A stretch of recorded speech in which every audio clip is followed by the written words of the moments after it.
여러분 반갑습니다. 새로운 달 5월 첫 주일 맞았습니다.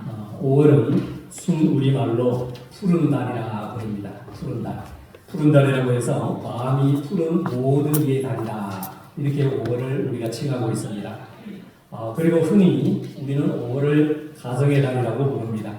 어린이날, 어버이날, 스승의 날, 부부의 날, 또 우리 교단 총회적으로 정해놓은 청년주일, 스승의 주일, 이런 개인과 공동체를 아우르는 달들이 5월에 집중되어 있기 때문에 가정의 달이라고 부릅니다. 오늘 어린이 주일을 맞이하여서 온 세대 통합 예배를 우리가 드리면서 이 시간에는 우리 어린이들이 몸담고 있는 가정에 대해서 생각해 보면서 말씀을 잠시 나누어 보려고 합니다. 가정은 우리가 잘 아는 대로 안식일 제도와 함께 하나님께서 사람을 위해서 주신 은혜의 제도라고 말할 수 있습니다. 가정은 우리가 이 땅에 살아가면서 하나님 나라에서 영원한 행복과 또 기쁨을 맛보기 하기 위해서 하나님께서 우리에게 주신 은혜의 제도요, 하나님께서 직접 세우신 기관입니다. 하나님께서 아담이 독차하는 것이 좋지 못하기 때문에 아담을 깊이 잠들게 하시고 갈비뼈로 하와를 지으시고 두 사람이 동반자적 삶을 살게 하셨습니다. 이것이 가정의 기원입니다. 그러기에 가정은 사람이 만들어낸 제도가 아니라 하나님께서 세우신 제도입니다. 따라서 우리에게 가정을 주신 하나님의 의도, 하나님의 그 고로하신 목적이 무엇인지 우리가 이것을 이해하는 것은 우리의 삶에 있어서 대단히 중요한 일입니다. 흔히 하나님이 우리에게 가정을 주신 이유를 세 가지로 말하고 있습니다. 오늘은 어린이 주일이기에 그 중에 한 가지인 자녀 양육에 대해서 말씀을 드리고자 합니다. 오늘 본문을 통해서 하나님은 우리에게 이 에베소서 말씀을 통해서 두 가지 명령을 우리에게 주시고 있다는 것을 알 수 있습니다. 하나는 부모에 대한 자녀의 의무이고 다른 하나는 자녀에 대한 부모의 책임에 대한 말씀입니다. 성경은요, 우리 부모들에게 아주 중요한 명령을 하셨는데 그것은 자녀를 노엽게 하지 말고 주의 교훈과 훈계로 양육하라. 이것을 부모에 대한 기성세대에게 우리에게 주신 명령입니다. 자, 자녀를 노엽게 하지 말아라. 이것은요, 굉장히 혁명적인 말씀입니다. 왜냐? 그 당시의 어린아이는 부모의 소유물이었습니다. 부모의 소유이고 가장은 그 식구들에 대해서 절대적인 권력을 행사하고 있었습니다. 물론 지금도 절대적인 권력을 행사하는 그 가디 배 밖으로 나온 가장들이 없지 않아 있죠. 예.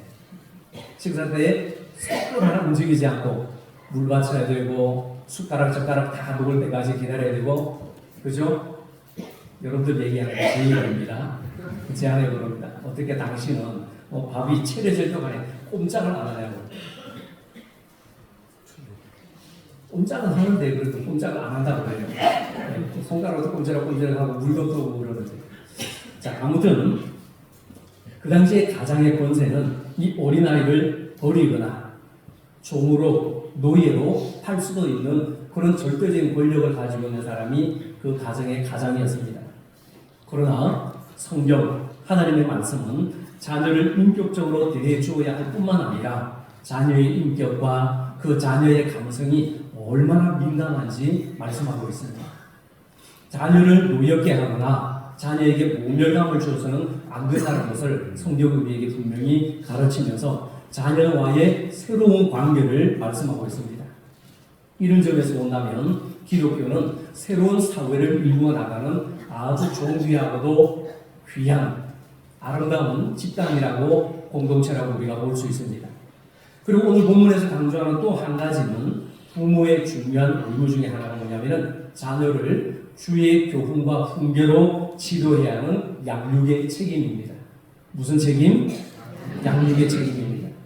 자녀의 신앙 교육은 부모에게 주어진 가장 중요한 의무입니다.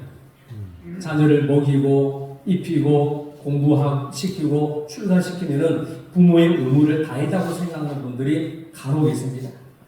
그러나 이보다 더 중요한 의무는 바로 자녀에 대한 신앙적인 부모의 책임입니다. 신방을 가보면 그 가정에 기도 제목 없는 가정 없고 문제 없는 가정 없는 것을 볼 수가 있는데요. 어릴 때는 다 신앙생활 잘했어요. 뭐 심지어는 늦어도 대학교 다닐 때만 해도 믿음 생활을 잘했는데 머리가 커지고 뭐가 커지고 머리가 커지고 그런 가치관이 뚜렷해지니까 이제 부모 말 안 듣는다는 거예요. 어릴 때는 그렇게 열심히 교회 나가고 그랬는데 머리 커지니까 교회를 안 나간대. 신앙생활 안 한다는 겁니다. 여러분, 성경은 단 한 번도 자녀에 대한 부모의 신앙교육의 책임을 다른 사람에게 위임한 적이 없습니다. 신앙교육은 다름 아닌 부모의 책임이라고 성경은 우리에게 분명히 말씀합니다. 오늘날 그리스도인의 가정의 위기는 신앙교육의 부재가 위기입니다. 자녀들의 학교 공부 혹은 입시 교육 아니면 또 기업에 들어가기 위해서 또 공무원 시험이라든지 여러 가지 세상에 나갈 그 공부에는 치중한 날짜라도 신앙교육이 가정에서 제대로 이루어지지 않습니다. 이 점에 대해서는 다음 세대를 생각할 때 우리 모두는요 심각한 반성이 우리 안에 있어야 합니다. 주의 교훈과 훈계라고 말할 때 이것은 교훈과 징계를 의미합니다. 우리 대한예수교 장로회 총회 헌법에 보면은 제4부의 권징이라는 부분이 있습니다. 권징. 이런 권징이 뭐냐면 바로 권명과 징계라는 말입니다. 우리 부모들이 자녀를 잘 하나님의 말씀으로 양육하기 위해서는 권면이 있어야 되고 때로는 책벌이 필요하다는 것이죠. 주님의 말씀과 교훈과 징계가 없이는 신앙교육은 불가능합니다. 그래서 우리가 잘 아는 대로 구약성경 잠언서 22장 6절에서 분명히 말씀합니다. 마땅히 행할 길을 아이에게 가르치라. 그리하면 늙어도 그것을 떠나지 아니하리라. 아멘. 하나님의 말씀을 읽었는데 아멘이 없으시네. 다시 합시다. 마땅히 행할 길을 아이에게 가르치라. 그리하면 늙어도 그것을 떠나지 아니하리라. 아멘. 자녀들에 대한 신앙교육의 문제는 한국 교회의 미래와 관련되어 있습니다. 한국 교회의 장래는 자녀 교육의 승패에 달려있다가 해도 과언이 아닙니다. 어쩌면 이것이 우리의 현실일 수도 있다는 점을 여러분 상상해 보십시오. 지금 한국 교회의 교회학교와 중고등부의 학생 수가 형편없이 감소했습니다. 지금도 감소하고 있습니다. 물론 그 원인은 여러 가지 복합적인 문제가 얽혀 있습니다. 우리 교회만 보더라도 그러잖아요.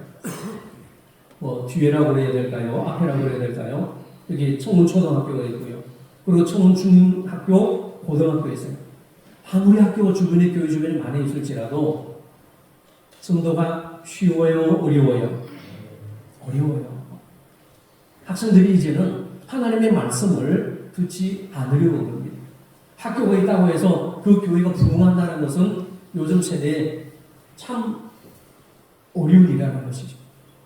그래서 우리는 여러분들이 땅 밟게 하듯이 교회를 위해서 기도해야 되고요. 이 초등학교, 중학교, 고등학교 이 청년의 부흥을 위해서 기도해야 됩니다.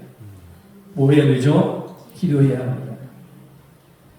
우리 교회학교 아이들이 불과 10년 후면 교회의 총장년이 될 수 있다는 점을 생각해 본다면 오늘의 교회학교 아동부와 중고등부의 모습은 내일의 한국 교회를 예견한다고 해도 과언이 아닐 것입니다.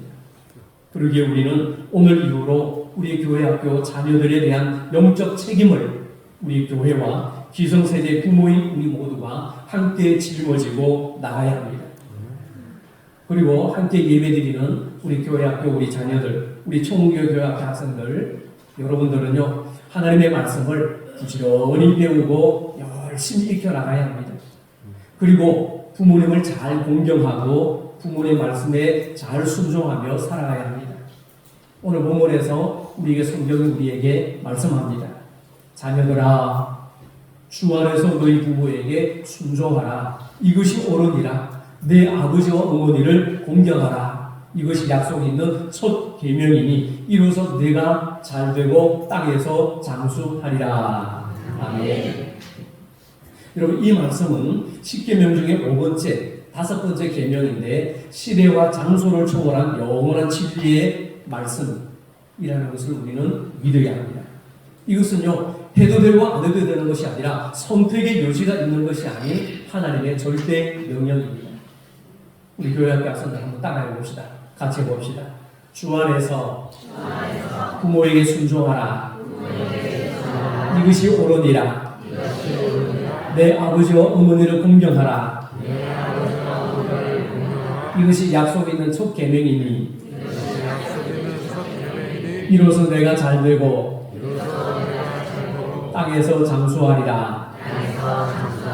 아멘. 잘 따라했어요? 자, 10살은 너무 심하겠구나. 자, 15살 미만의 자녀들만 금방 읽었던 말씀을 한번 암송해 봅니다. 시작. 네, 다 15살 이상이 되는군요. 네, 우리 전도사님은 다음 주간에 이 에베소서 본문 말씀을 암송할 수 있도록, 그래서 그 암송한 것이 우리의 삶의 현장에서 그대로 적용되고 실천될 수 있도록 신앙의 교육을 잘 해주시기를 부탁드립니다. 자, 여러분, 사람이 세상에 태어나 살면서 참으로 많은 은혜를 입고 살고 있는데 그 중에 은혜 중에 은혜는 바로 부모님의 은혜입니다. 그러므로 우리 부모님들은 우리 자녀들을 귀하게 여기고 우리 자녀들은 오직 하나님의 말씀으로 잘 양육되도록 우리 교회 학교가 더 잘되고 더 많이 부흥되고 더 많이 성장하고 더 성숙할 수 있도록 여러분 많이 기도해 주시기를 바랍니다.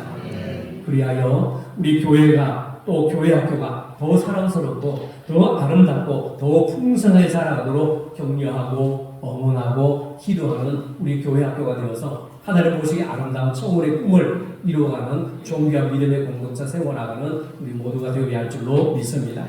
가정의 달 어린이 주일을 맞이하여 우리 모두에게 주시는 하나님의 말씀을 내게 주시는 말씀으로 경청하며 믿음으로 살아가는 우리 모든 성도들 되시기를 축원합니다. 기도합니다. 하나님 아버지,